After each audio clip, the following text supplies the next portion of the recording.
सुप्रभात बच्चों। आज हम जो अपना लेसन है सोच अपनी अपनी उस पाठ के स्वाध्याय के प्रश्नों की चर्चा हम कर रहे थे। उस स्वाध्याय में से जो प्रश्न 4 है वहाँ पर उसकी चर्चा हम करने जा रहे हैं। प्रश्न 4 जो है यहाँ पर दिया हुआ है कि देश की उन्नति, विकास एवं रक्षा के लिए आप क्या बनना चाहेंगे। उन्नति यानी प्रगति, अपने देश को विकसित करना, देश को आगे ले जाना है। तो इसमें से आप क्या बनना चाहेंगे, बराबर। किसान या सैनिक, बराबर, जिसे कहते हैं नौजवान। कारण सहित अपने मित्र को पत्र लिखिए। तो बच्चों, आप लोगों ने पत्र लिखना तो सीखा ही होगा लगभग। फिर हम थोड़ी सी यहाँ पर चर्चा कर देते हैं महत्वपूर्ण बातें कि यहाँ पर आपको जो मतलब आपका राइट तरफ, अभी तो दोनों तरफ भी आप पत्र एड्रेस लिख सकते हैं, पता। राइट तरफ यानी कि दाहिनी तरफ आप अपना खुद का पता लिखेंगे, बराबर। जैसे कि इस तरह से होगा कि पता लिखते समय कॉमा मतलब ध्यान रखना है, और तारीख दिनांक जो है वो दिनांक जिस दिन आप पत्र लिख रहे हैं उस दिन के दिनांक आपको लिखना है, बराबर। और फिर लेफ्ट बाईं तरफ आपको अपना जो मित्र है जिससे पत्र लिख रहे हैं कि प्रिय मित्र, कॉमा, और फिर सप्रेम नमस्कार से संबोधन करना है। जैसे एग्जाम्पल कि 10 Rajnagar society, 10 comma Rajnagar society. तो 10 क्या है, हाउस नंबर है, कौन से, राजनगर सोसाइटी में। फिर वहाँ कॉमा। अब राजनगर सोसाइटी कहाँ पर है, तो बोरसद, बराबर, बोरसद कॉमा आनंद, यानी कि बोरसद पहुँच गया। फिर वहाँ से क्या, राजनगर सोसाइटी को ढूंढे। कौन से दिन को पत्र लिखा है, जैसे कि जिस दिन आप लिख रहे हैं उस दिन। मान लो को मैंने आज लिखा है तो तारीख होगी 5/10/2002, बराबर, इस तरह से। और फिर बाईं तरफ लिखेंगे प्रिय मित्र अजय, कॉमा, और फिर सप्रेम नमस्कार या नमस्ते, फुल स्टॉप। बच्चों, दूसरी एक महत्वपूर्ण बात यहाँ पर यह है कि पत्र लिखते समय 3 बातें ध्यान में रखनी है कि पत्र जो हम लिखते हैं 3 भाग में पत्र लिखा जाता है। पहला जो टॉपिक होता है उसके बारे में थोड़ा सी चर्चा और हाल समाचार, और जो मिडल जो होता है, मध्यम भाग जो होता है, वो विस्तार से लिखा जाता है जो विषय दिया है उसके ऊपर। और लास्ट जो होता है, तीसरा जो पैराग्राफ होता है, तीसरे पैराग्राफ में मतलब कि जिसको हम पत्र लिख रहे हैं, जिस पर्सन को, जिस व्यक्ति को, उसके घर में उसके माता पिता, भाई बहन, माता पिता को प्रणाम और बहन भाई को प्यार, बराबर, उस तरह से। और फिर जहाँ आपने एड्रेस लिखा है, बराबर, स्टार्टिंग में, शुरू में जहाँ आपने एड्रेस लिखा है उसी के नीचे आप क्या लिखेंगे कि तुम्हारा मित्र, कॉमा, और फिर जो मित्र का मतलब कि जो पत्र लिख रहे हैं आप अपना नाम वहाँ पर लिख देंगे।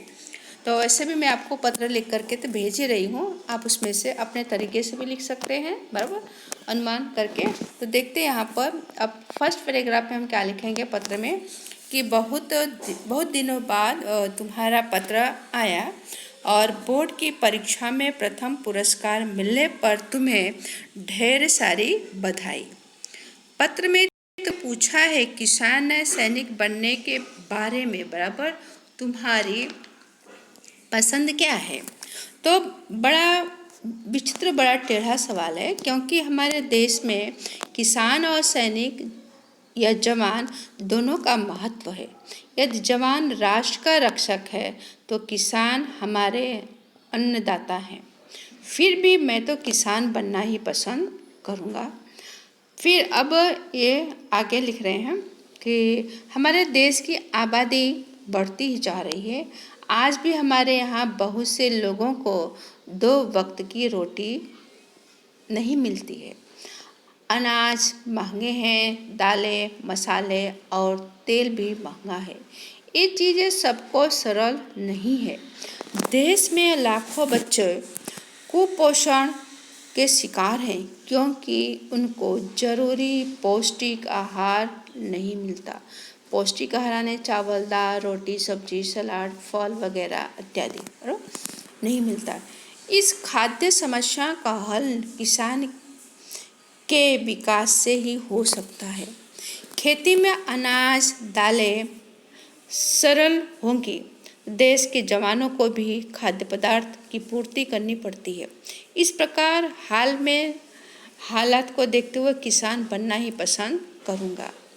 और अंतिम पैराग्राफ जो है, माता पिता को प्रणाम, छोटी बहन को प्यार और तुम्हारे पसंद के बारे में पत्र द्वारा ज़रूर बताना। बाकी सब ठीक है, कुशल मंगल है।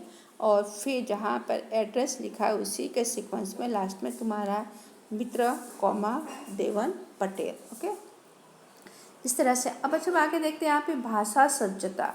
भाषा सज्जता ने ग्रामर की बात यहाँ पर की गई है, बराबर। इसको हम थोड़ा सा देख लेते हैं यहाँ पर क्या बताया है। भाषा सज्जता में देखते हैं कि यहाँ पर जो है भाषा सज्जता के व्याकरण की बात हो रही है यहाँ पर कि निम्नलिखित वाक्य को पढ़िए और समझिए। इसको लिखना नहीं है, इसको खाली आपको समझना ही है। निधि बहुत काम करती है, रुद्र बहुत हंसता है, दिवेश और चिराग बहुत घूमते हैं, जूही और रिया ने बहुत खरीदारी की है, मुझे आज बहुत खुशी है, कल सविता बहुत हंसी। तो बच्चों यहाँ पर देखेंगे कि हर एक वाक्य में क्या है कि बहुत वाक्य उसकी लिंग वचन काल बदलते गए, लेकिन बहुत जो शब्द है, बहुत शब्द वैसा का वैसा ही रहा, उसमें कोई परिवर्तन हुआ नहीं है। जैसे यहाँ पर देखते हैं कि ऊपर दिए गए वाक्य पढ़ने से पता चलता है कि रेखांकित यानी अंडरलाइन, जैसे यहाँ पर दिया हुआ अंडरलाइन, बहुत में कोई परिवर्तन नहीं हुआ, लेकिन लिंग वचन काल, बराबर, एक वचन बहुवचन स्त्रीलिंग पुल्लिंग, इसमें परिवर्तन हुआ है। बदलने पर भी उस शब्द में कोई परिवर्तन नहीं हुआ है, बराबर। जिन शब्दों के रूप लिंग वचन काल या कारक के कारण नहीं बदलते, अर्थात जो सदैव एक से बने रहते हैं, उन्हें अव्यय, जिनमें वय ना हो अर्थात विकार या परिवर्तन ना हो, उसे अव्यय कहा जाता है। यहाँ पर देखते हैं एग्जाम्पल दिया हुआ है, जैसे एक लड़का धीरे धीरे चलता है, लड़की धीरे धीरे चल रही है, कुछ लड़के धीरे धीरे चल रहे हैं, बहुत सी लड़कियां धीरे धीरे चल रही हैं, मैं धीरे धीरे चल रहा हूँ, हम धीरे धीरे चल रहे हैं। इसमें क्या वचन काल लिंग सब परिवर्तन हो रहा है, लेकिन धीरे धीरे परिवर्तन हो रहा नहीं है। धीरे धीरे क्या है, धीरे धीरे जो है वह क्या है, वह अव्यय है, बराबर। तो यहाँ पर देखते हैं, यहाँ पर दिया वो उपयुक्त वाक्य, उपयुक्त जो ऊपर हमने पढ़ा। धीरे धीरे शब्द ऐसा शब्द है जिसका प्रयोग पुल्लिंग, एक वचन, पुल्लिंग यानी स्त्रीलिंग और पुल्लिंग, ओके, एक वचन करता कर लड़का, स्त्रीलिंग बहुवचन लड़कियां, और अंतिम विधान है काल परिवर्तन हुआ है। फिर भी धीरे धीरे शब्द में कोई परिवर्तन नहीं हुआ है। धीरे धीरे शब्द क्या है, अव्यय है। तो अब कैसे पता चलेगा कि ये शब्द अव्यय है? अव्यय की कुछ सूची यहाँ पर दिए हुए हैं, इसके नियम यहाँ पर दिए हुए हैं। जहाँ पर वाक्य में ये शब्द आ रहे हैं, जैसे और, तथा, अथवा, या, वा, आह, कल, अधिक, धीरे धीरे, ऊपर, यहाँ, वहाँ इत्यादि, ये सब क्या है, ये सब अव्यय है, बराबर। तो अब बच्चों हम यहाँ पर देखते हैं एक्सरसाइज में, देखते हैं यहाँ पर एक्सरसाइज में यहाँ पर देखेंगे कि दिया हुआ है, एक्सरसाइज थोड़ा चर्चा कर लेते हैं यहाँ पर कि यहाँ पर दिया हुआ है कि जैसे अब हमें ढूंढना, यहाँ पर प्रश्न है कि निम्नलिखित वाक्यों में से ऐसे शब्द ढूंढिए जो अव्यय है, बराबर। अब इसमें से हमें अव्यय ढूंढना है, जैसे उमंग और स्मित घर चले गए, बराबर। यहाँ पर देखेंगे कि यहाँ पर हमें दिया हुआ है कि यहाँ पर बराबर, यहाँ देखेंगे कि क्या और यहाँ पर है, जिसमें क्या है और यहाँ पर है।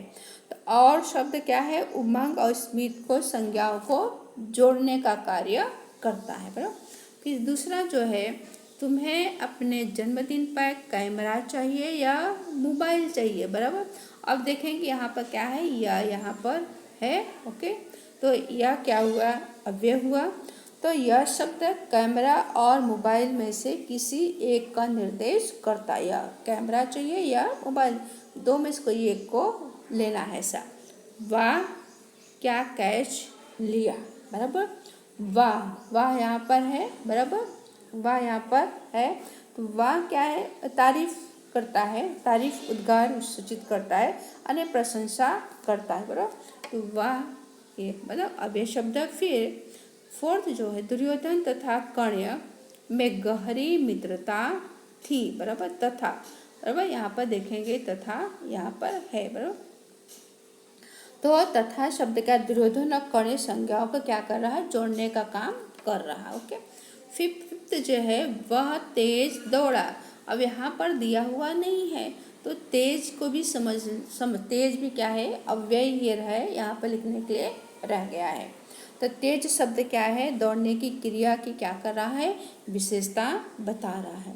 तो बच्चों आपको सिर्फ ये वाला आपको नहीं नोट में लिखना है, अव्यय जो ढूंढिए इसे कंपल्सरी अपनी नोट में लिखना है और एग्जाम में पूछा भी जा सकता है, बराबर।